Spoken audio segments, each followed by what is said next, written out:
Hello, I'm Sylvester Johnson. I direct our Center for Humanities, and I want to welcome you to Virginia Tech's Humanities Week for joining this panel, particularly. This is Open Access and the Humanities, Making Sense of a Sea of Change in Scholarly Publishing. And I'm here with our panelists, whom I'll invite to introduce themselves. So starting on this end. Okay, great. Hey, I'm Mauro. I'm an associate professor of political science, and I'm also core faculty in a boutique PhD program with the acronym Aspect. I'm Tyechia Thompson. I'm an assistant professor in the Department of English. I am also the assistant director of the Center for Humanities. Thank you. My name is Peter Potter. I'm the publishing director here in the University Libraries at Virginia Tech, and I've been involved in open access initiatives specifically involving academic books. So I bring that kind of background to this discussion. And my name is Ed Gitre, and I'm an assistant professor of history here at Virginia Tech, as well as the director of the American Soldier in World War II project. I'm also an affiliate faculty member with the Center for Human-Computer Interaction here at Virginia Tech. Thank you. Oh, well, delighted to have all of you here. And we should begin with just understanding what is open access. So Peter, could you get us started and explain what open access is? Sure. So I know there's a lot of confusion around that term, but basically a very succinct definition is that open access refers to any kind of content, virtually any kind of content you find online that is free of charge and free to use or reuse with limited to no access restrictions, or licensing restrictions. The other point I would make is that in referring to the kind of content, there's, as I said, virtually anything. On the academic side, it could be journal articles, books, data sets, software, but it can also include any kind of sort of creative content like films, music, artistic works of any sort. The other point I would make is that although there's nothing intrinsically academic about the concept of open access, it's no surprise, or it's not a coincidence, that open access really started inside the academic community. And there's two reasons for that. One is, and it was particularly in STEM fields where open access really took hold, and that's because in those fields, science, technology, engineering, medicine, the access to research, getting quick access to research is very important. And so the internet provided that capability for, immediate distribution and get it out there so that everybody can share and respond to each other's work. The other thing is that, inside of the academy, a lot of academic publications, not all, but often the authors are not making money off of that work. So the idea of having them freely available online makes sense. In the more creative world, where, say, if you're a filmmaker or a musician or an artist, your livelihood is based upon the money you make from selling your product. So open access has simply been less of an issue there than in the academic world. Great, so that's very helpful. And I'm wondering, Tyechia, if you could tell us then when you first became aware of open access, and just talk about what you found appealing about it, and also what concerns perhaps that it raised for you. My first time being aware that I was aware of open access, I think the term was circulating, but I didn't pay much attention to it. I was PR director of the College Language Association, and the editor of the journal wanted to stop hosting all of the journals for like 60 years and find another business or industry to host it, publisher to host for us. And so I was involved in those conversations that CLA was having with JSTOR and Project Muse to host the journals. And the question of open access came up. CLA decided not to have their articles available open access, except select ones during, say, if something happened in society that there was a journal issue that spoke to that, then those particular issues would become open access to give people a purview of how CLA had maybe addressed that particular issue in the past. And for the sake of our viewers, maybe who aren't familiar with the acronyms, just tell us about JSTOR and CLA quickly.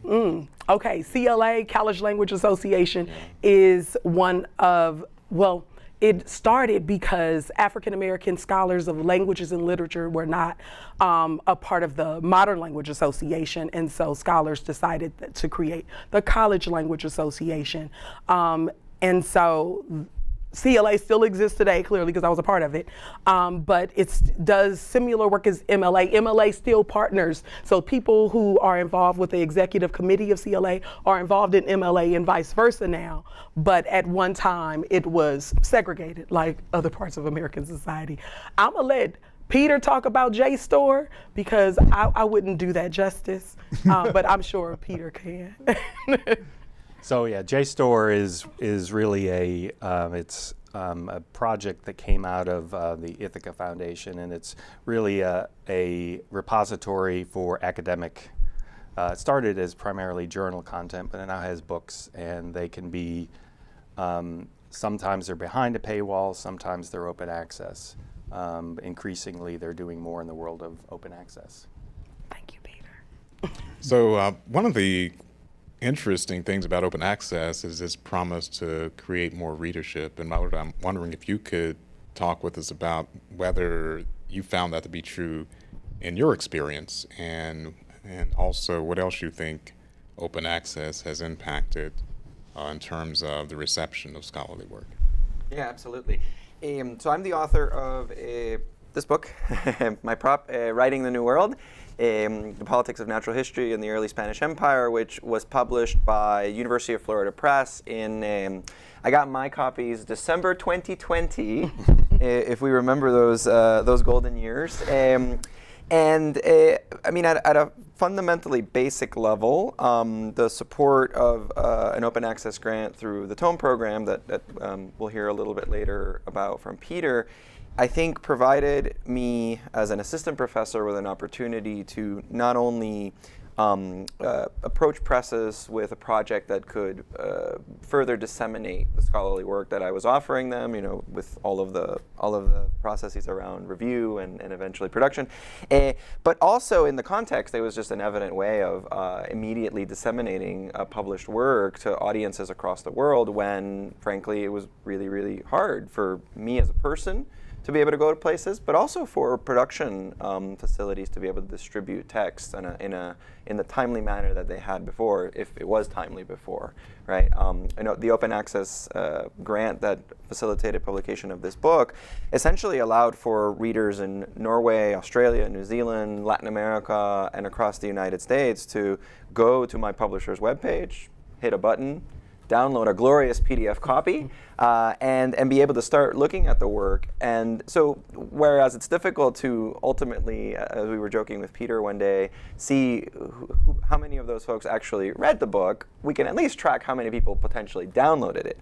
But one thing that I can tell you for sure facilitated, helped me out with dissemination of the book is an open access edition of the text allowed for journals to be able to distribute review copies of the book a lot quicker, in case there were authors who were interested in using and examining the book for classes, or who wanted to review it potentially for a journal, right? So I got, I think, immediately within the first couple of months of publication, a dozen invitations to visit undergraduate classrooms, graduate seminars, and where at first these were entirely online because, well, the whole world was, or at least the whole academic world was online, it led to building relationships with scholars who I think I wouldn't have been able to make that connection as easily, right? And I think going further, not just for this book, but potentially for other forms of scholarly publication, open access generates an ability to share our work through social media. If you partake with social media, right, in a lot easier manner than through email. I think everyone's kind of drowning in email. And for better or for worse, we make time for social media in our lives that allows for you to save things, be able to download them. I have a massive folder of things I intend to read, I would like to read, but I'm happy to be able to say that I find those things a lot easier than I would in a pre-open access world. Can I make one point? Yeah. So Mauro was holding up the copy of the book, and some people might wonder, so it's open access and it's free, why is there a print copy?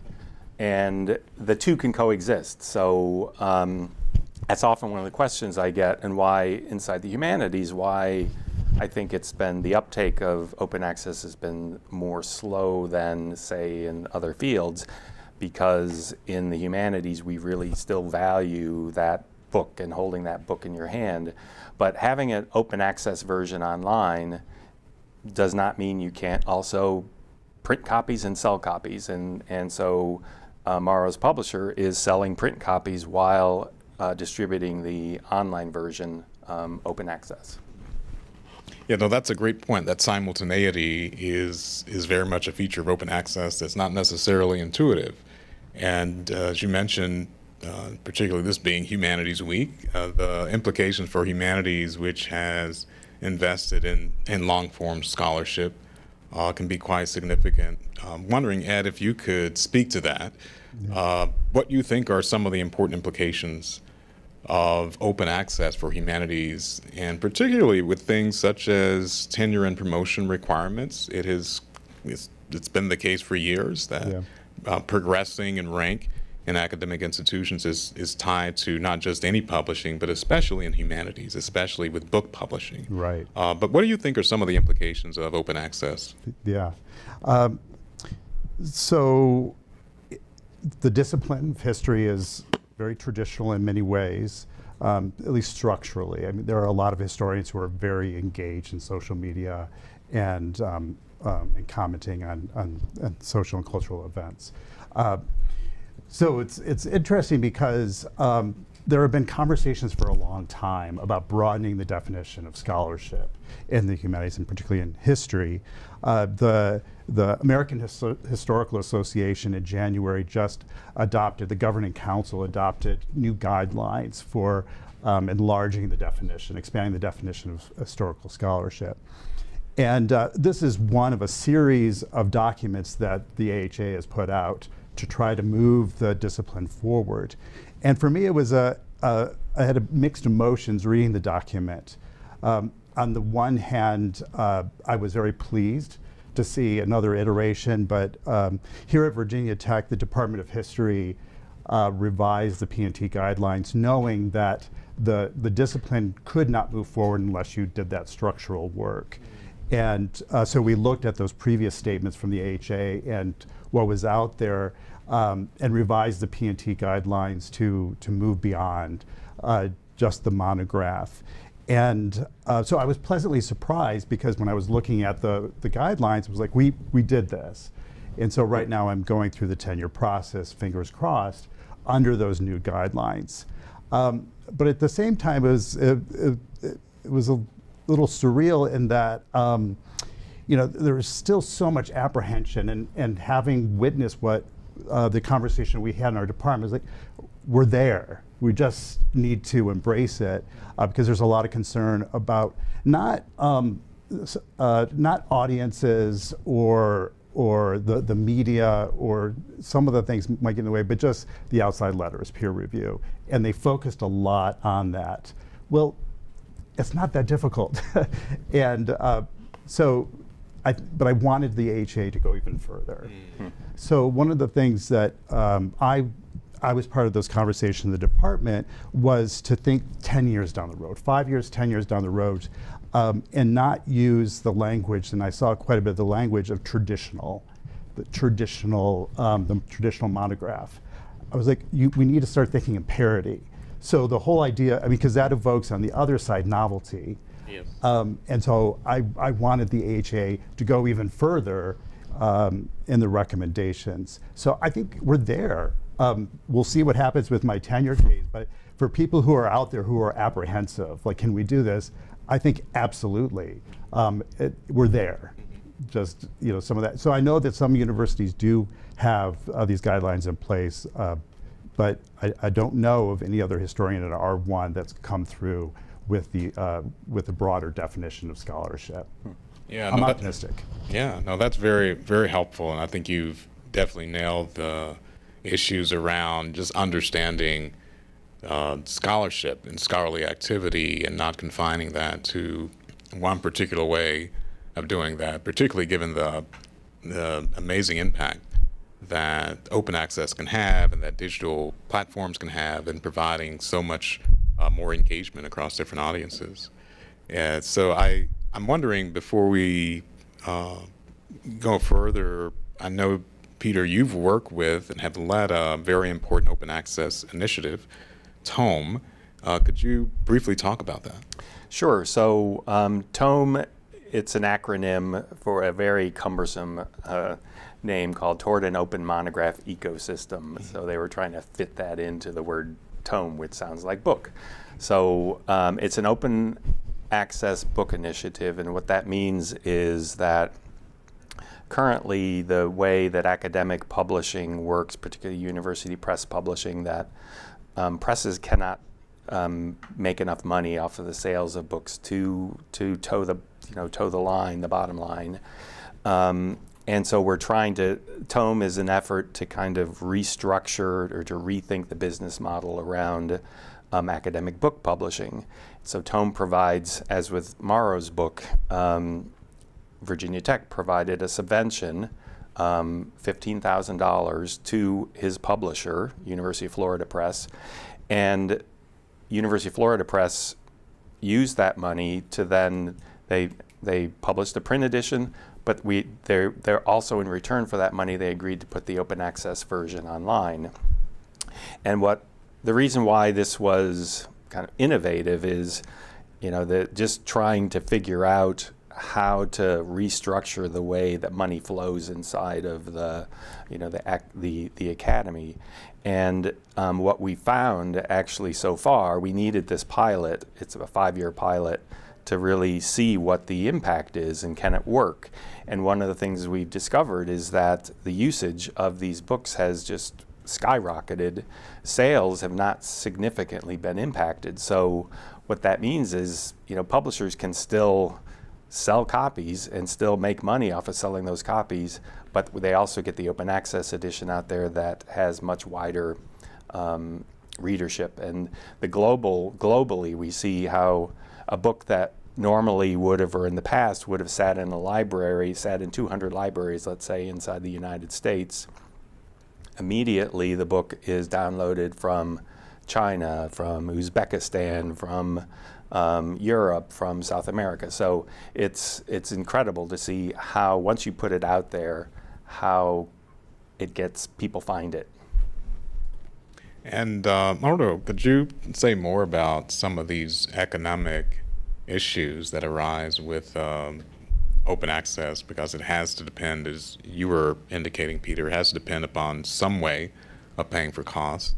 Open access provides the ability for people to engage this work without a paywall per se for those particular readers, but it doesn't mean that there's nothing being paid for somewhere. But could you say something about the economic implications of this? Yeah, absolutely. There's at least a two-level way in which we can, which we can see the capital moving, essentially. At one level, I already mentioned what changes it provides in the classroom, right?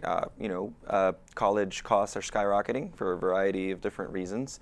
And, whereas a couple generations ago, book purchases were part and parcel with how a college student, was able to use scholarship money, or, my university as an undergrad had a very small subvention that they would give to new students to be able to buy books the first couple semesters. It's a very different landscape today in terms of what our undergraduates and especially graduate students are operating with, right?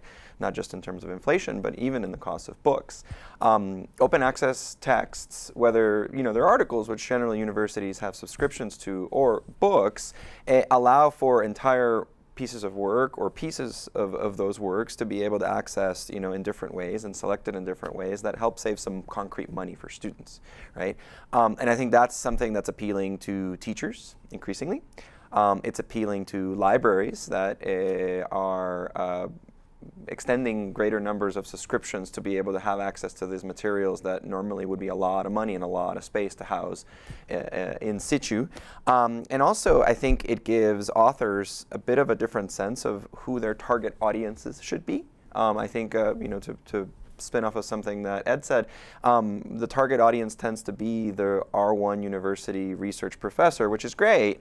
But those aren't the only people that are interested in reading good scholarship, and those aren't the only people that are out there trying to navigate a way of exposing their students to new ideas. So I think there's various layers in which, as an author, open access broadens our audiences, but also helps us rethink where our books are used and consumed, right? In actual concrete spaces, whether it's tablets or whether it's computers, et cetera, et cetera.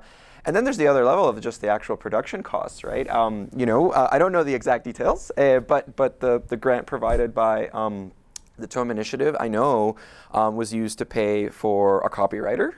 It was used to pay for an indexer. It was used to pay for various staff people who helped in the advertising and designing things that the press would use to disseminate the book, things that maybe in some circumstances the press would have to figure out other pots of money to draw from, things that universities are, in uneven ways used to having to pay for additionally when a scholar gets a book contract.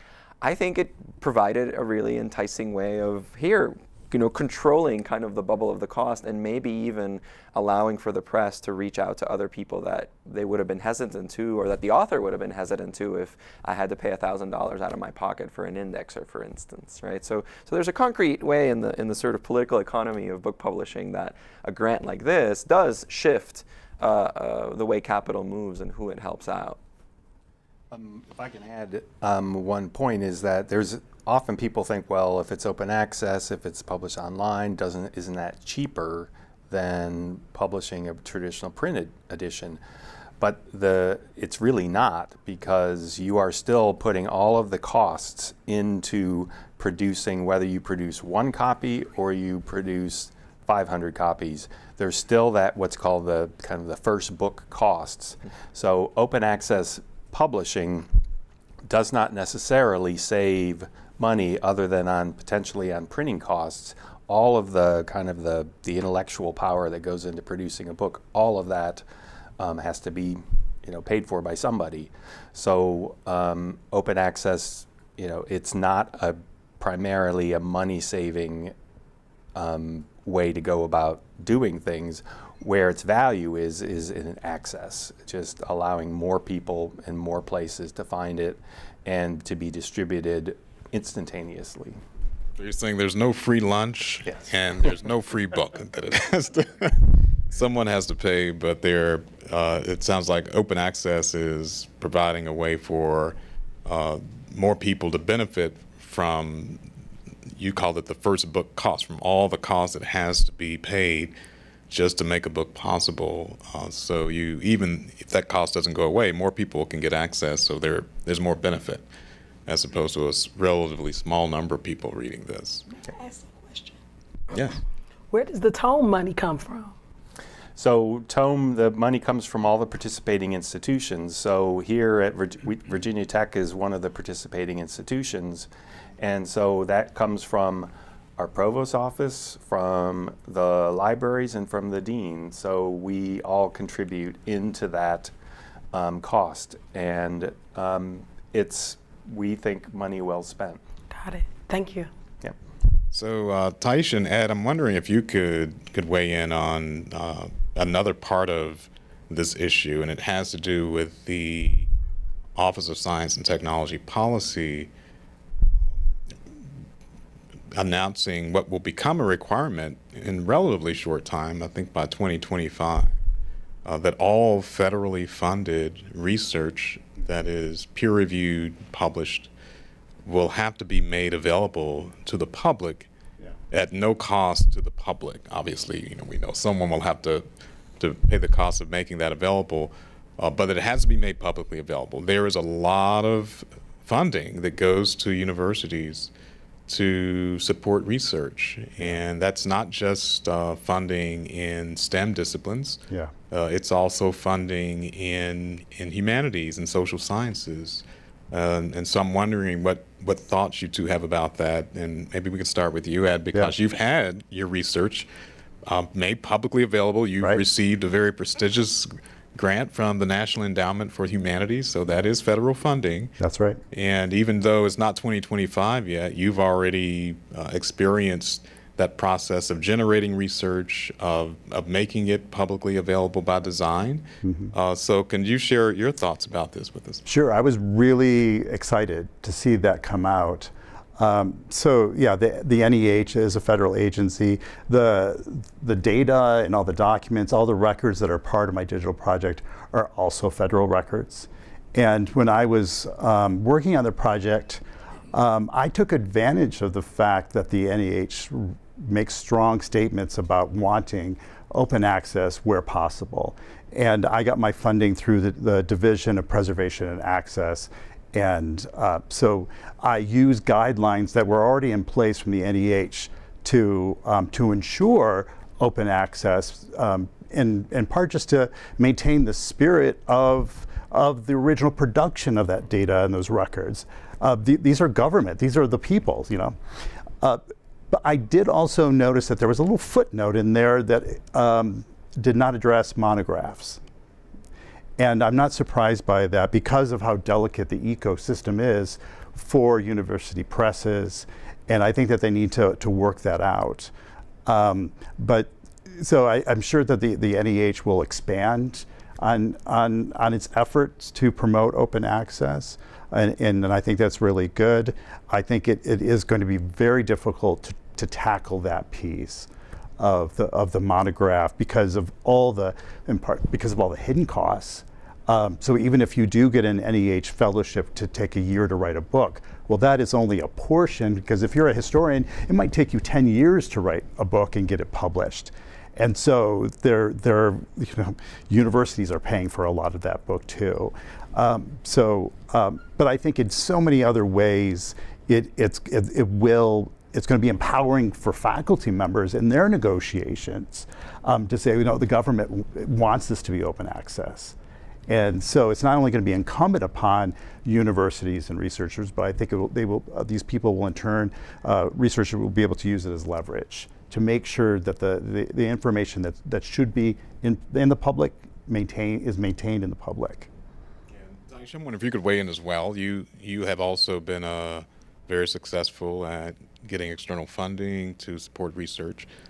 You have lots of experience in digital humanities scholarship, which has one of its hallmarks is using digital platforms so that a wide audience can get access to engage the materials, the outputs of that research, whether it's visual or textual or audio. And so what are your thoughts about this as well? I echo Ed's sentiments statement about it. In terms of the project that was NEH funded, that I just became the recipient of, that project is designed to give access to the manuscripts of James Emanuel that is housed in the Library of Congress that no one can read. I mean, unless you go to the Library of Congress, get a reader card, go into the manuscript division, get the request, then you have to make sure, like, it's a whole procedure. And a part of what the family, thank you to the James Emanuel family and estate for granting me worldwide access to distribute the materials in a way that I think will tell his story appropriately. But I mean, that was the point. Like, why, for me, why would I create scholarship if I don't want to have impact, if I don't want to have an audience for it, particularly if it's federally funded? The people are paying their tax monies to fund such a project, and so it's only right that they be able to access that easily. Yeah, so one of the things that's evident from the example, Tyechia and Ed, that both of you gave, Ed, your project, which was examining records of World War II soldiers, Tyechia, yours is looking at the papers of a very important figure that are really primary source materials. as are these records, is that it's not only allowing general readers to learn about this material. You gave the example of all of the cost and time that's involved in traveling to an archive. You have to eat. If you're there for a week, you can't not eat for a week, so you have to pay for food. You're away from home, you have to pay for your lodging. It's very expensive. And then you do the work of trying to get access to as much as you can while you're there. And you pay for as many photocopies as you can make, and then you go back home. That you're making it possible for people to avoid having to expend those costs, and many researchers, they just wouldn't go because they're not able to get the funds to do that. So it's not just general readers, but it's also other researchers who are able then to produce more scholarship, right? Because of your scholarship. Exactly. So that also I think is noteworthy, because you're not, unless you're producing a scholarly edition of something as a printed book, by making this accessible through the digital platforms, you're also creating more opportunities that aren't possible with the older methods of more limited media. Yes. So that's noteworthy as well. Ed, go ahead. Yeah, and just to give you one example, so I'm participating this evening in an event called, it's a veterans group that is it's called Vet for Visualization. I'm getting the name wrong, but it's a group of veterans who are working in the data sciences, and so one of the leads of the organization reached out to me because he had found out that the National Archives had the survey data from World War II dealing with race relations, so it's Black History Month, and so he downloaded what was raw data, and he started to clean it up and work with it, but he found in that process, and it's very laborious. It's an intense labor that goes into that. But he found out that we had already done all this work. He reached out and said, we want to do this event. Can we use the data? And I was like, great. So this evening, a group of veterans who are working for federal agencies, working in industry, will be using the data from the project to create visualizations and expand. So when we think about audience, it's not just people who are wanting to read a book. I mean, there are so many ways once the data and the records are out there that they can be used in ways that we can't imagine when we start. And I think that's one of the things that I found out in the process of working on this project, is that you have no idea how this will benefit other people once it's out there. And I see that as just a positive in so many ways. I don't see a lot of downside to that. Yeah, Peter. Right? Let me just add to that one of the reasons why, particularly in the humanities, I mean, the point Ed has just raised it goes exactly to this point that, as I mentioned, open access started primarily in STEM fields, so in what's considered the sort of the hard sciences. As the internet has grown, as technology has advanced, there's an information system that all access to research should go into. But if humanities scholarship, particularly like books that aren't typically, or if you read them in analog form, if they're not digitized and if they're not made freely available, they're left out of the bigger ecosystem of knowledge sharing, and it creates a divide then between sort of the humanist and the scientist. It's interesting that in Europe, scientists include humanists. Here we tend to draw that divide, but it's really scientific research that we all need to be a part of, and it needs to contribute to the greater good, and we don't want to be left out as humanists. We don't want to be left out of that larger ecosystem. Yeah, no, that's a very important consideration. You're right. There are costs to not participating in providing greater accessibility. It's the issue of discoverability. People are not aware of the work. It has less of an impact. So in the time that we have left, I want to dig into some of the complexities, because based on what all of you have said, this is such a great idea. You know, it's the best thing since sliced bread. Why isn't this universally adopted? And some of that you pointed to already, that there are existing tenure promotion requirements that are focused on an analog book as the single way that, or the most important way that one can judge scholarship. There is some sense, I think this is maybe still true, it used to be very true, that if something were just quote unquote on the internet, you know, meaning it was freely available. We know these things are not on a web page. You have to go into some kind of portal to access them. But freely available still, then it must not be as valuable as knowledge, or it must not be as rigorous as this traditional book that someone else spent 12 years carefully going through and publishing. You know, there's some of that sense. So some of this is about cultural practices that are institutional. You know, how are we used to judging scholarship? Yeah. Some of it is about perceptions that might not be rigorously derived, but they can be widely embraced. Well, I don't put my scholarship just anywhere for everyone to read. Yeah. And then there is a long history of, you know, one can say exclusivity, but I'm trying to describe this in a way that's really not cynical, but just understands the weight of history. Yeah. And that is that scholarship is an institutional enterprise. It has practice experts who produce it, who are used to belonging to guilds, or maybe we use the term professional societies today. And, you know, we have, even with the scholarly journals, this is not popular reading. You're not going to walk into your grocery line and while you're waiting for the cashier to check you out, see an edition of some lofty scholarly journal. You know, relatively few people might read that, even though it can be very important. And so I guess one of the things that I'd love to hear any of you weigh in on, given the fact that we've heard the arguments for this, it's great, it's important, and particularly with some of the policy changes we're seeing, like OSTB, the Office of Science and Technology Policy, that's going to be huge if you actually require that, because a lot of the research that happens at our institutions is federally funded. And this policy says it has to be openly accessible.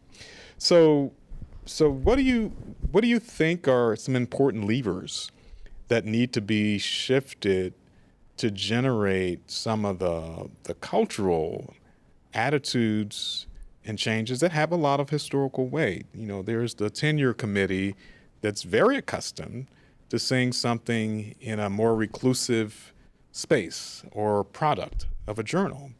And what this move is saying is, well, anyone can read this. Yeah. So that's one thing I'd like to hear about. What about how do you help the cultural shift along? What else do we need? Yeah. So one of the so you spoke about the crisis of the humanities, or you're gesturing in that direction. And I think that the questions that the AHA was debating and wrestling with about standards intersects with that debate. And from my perspective, the crisis of the humanities has been ill-conceived. I think that the crisis is because of the ubiquity of the humanities.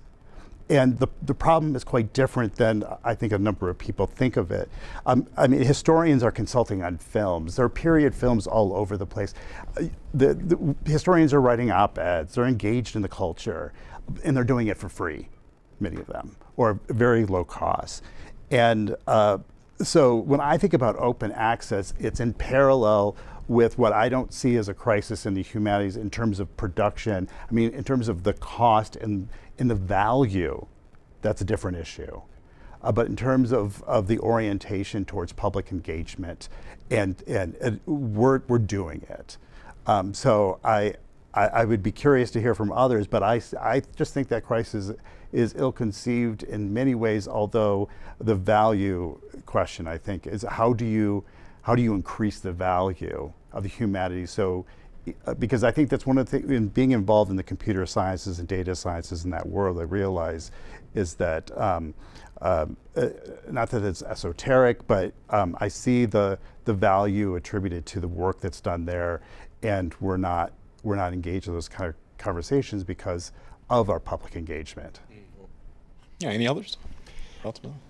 I want to be precise because this could unravel. but I think Ed's point about the discourse around a crisis in the humanities, or I like to call it the collective group hug over the abyss, right? whether it's ChatGPT, whether it's online instructional platforms, whether it's the internet. I think there is a conservatism inherent to the glacial speed at which knowledge is produced that makes several of our colleagues in this same institution often very reluctant to experiment, right? Mm-hmm. Science is experimentation. It always has been, whether it's magic and ritual in the classical world, whether it's self-publishing in the Enlightenment, whether it's experimenting with technologies that allow for greater numbers of the public to become familiar with the kind of things that happen in these institutions. There are risks involved, right? I think that comes with the growth of industries, but it also comes with the growth of who gets to produce knowledge and who gets to say that they're producing knowledge. Naturally, that will make certain guild members uncomfortable. That's just politics, right? It's a zero-sum game, or at least it's perceived as such. But I think we much like the conventional wisdom that we need to teach to the students we have, not to the students that we want. We need to work with the ecosystem that we have and not simply grumble that, oh, why is this the way that we do things now? It's like, well, you have two choices. You either engage or you disengage. And I think the costs of disengaging are far more severe than the cost of engaging. Will it be difficult? Of course. Democracy is hard. Change is hard. But I don't think those are things, like Ed suggested, that are anathema to the spirit of the humanities. Quite the contrary. I think it's part of all of us who are negotiating for more space for the humanities. Mm-hmm. Yeah, thank you for that. I'm thinking a few things. My background is as a special education assistant, teacher, trainee, and I came into the humanities with applied understanding of the humanities. And my entry into digital humanities didn't feel like I was trying to do a new thing. It was literally, that's my training. My training taught me that for students to understand, the students that I was working with in particular, for them to get certain concepts, it wasn't theorized, we actually had to do it. If a student had a learning goal to learn to feed themselves, then we had to do it. We couldn't talk about the spoon, we had to do it. And so when I decided to go into higher education, even in English literature, I always was thinking about how do we do English? Like, do we go to a study abroad program and kind of think through the spaces where things were created and how writers write, like really like being embodied. And so my work is really about embodiment and access and equity in terms of that embodiment. So I was having, and this is a segue, but it's still connected. I was having a conversation with my faculty mentor in the Department of English and thinking about 3 years down the line, like what my T&P package would look like. And I said, because I'm still gonna do this work, because it's my work. Like, if I don't get promoted, I can't not do my work. Like, it's mine. And I have joy in doing it. So I feel like, kind of like Biz Marquis says, they'll catch the vapors. Like, I'm gonna do what I do, and either you get it while in the moment, or you just get the vapors, because I know the direction that I'm going in is the direction that the humanities are going in. It feels, the ecosystem affirms that, even if it's going slow in doing that. Yeah. I would just add that everybody's made great points here, and one of the things I would say is, Sylvester, you mentioned sort of the fear around open access, part of it being that maybe it's not as high quality, and that's really a false assumption, because it's all open access is a delivery mechanism. You can still do the same peer review, in fact you should, but what I think is the issue here is that because the internet is so full of bad information, once you contribute to that morass, you get sort of, linked and connected with all of that. But that's where universities have a really important role to play, and where academic organizations, we need to be the ones providing, in addition to providing access to this information, it's putting our imprimatur on it and saying, this, we stand by this is valuable. Yes, you can go to Wikipedia and find information, but you can go to the Virginia Tech site for this, or the University of Maryland site for accurate information. You can trust that those universities are standing for good information and scholars at those institutions. So I think that's an important part of open access is we have to, it's a great opportunity, but with that comes responsibility. One more element about the levers that need to be shifted and where some of the inertia is, or some of the resistance, or just more friction. And a lot of our conversation has been blending some of the issues of cultural tendencies and practices with cost factors, the business model. Humanities scholars are not known for our engagement with business models. We tend to think about the non-business model side of scholarship. We're thinking about sources, we're thinking about interpretive frameworks and the teaching. But of course, all of this is embedded in some kind of system of cost and economies of scale and production and delivery. Most of us are not independently wealthy. We actually need to be paid for our jobs. And so there needs to be some way of paying academics, make sure that they can do their work. And the libraries that we have, people, we don't use enslaved labor. We pay people to do that work. You talked about copywriting books. Those are people who are paid for their labor. They're proofing or copy editing or indexing, and they deserve to be paid. So all of this has to get paid for. And one of the interesting things you've noted about open access, Peter, is that you said there's a lot of money in the system, meaning there's a lot of money that's being spent to pay for producing this content, whether it's open access or traditional print. It's a lot, and so maybe you can give us a sense of that. Like, what is the cost of a scientific journal versus a humanities journal subscription? I'd like to make that as an example. But because there's money in the system, one of the challenges then is, doing what Tome is doing. That is making sure that you, even if no money is added to that system, that you restructure, redirect where it's going so that you end up with open access. So I guess one question then is, you've demonstrated one important successful way of doing that, and that's with Tome. But this clearly is not yet happening in most places or everywhere. So what are one or two challenges to adopting the right kind of business model or business structure that would make it possible for open access to be the norm? Sure. So a couple of thoughts there. One is, as I mentioned, open access really started in STEM fields, and STEM fields are the real currency is in journal articles.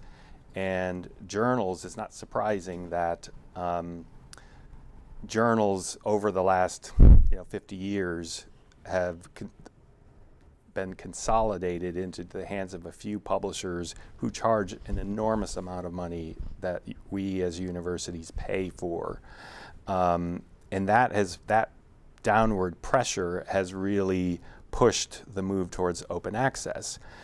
The reason why the STEM fields are kind of better prepared to deal with it, though, is that they already have a system in place for payment. So authors in the STEM fields are used to paying, it used to be per page fees, and now it's what are called article processing charges.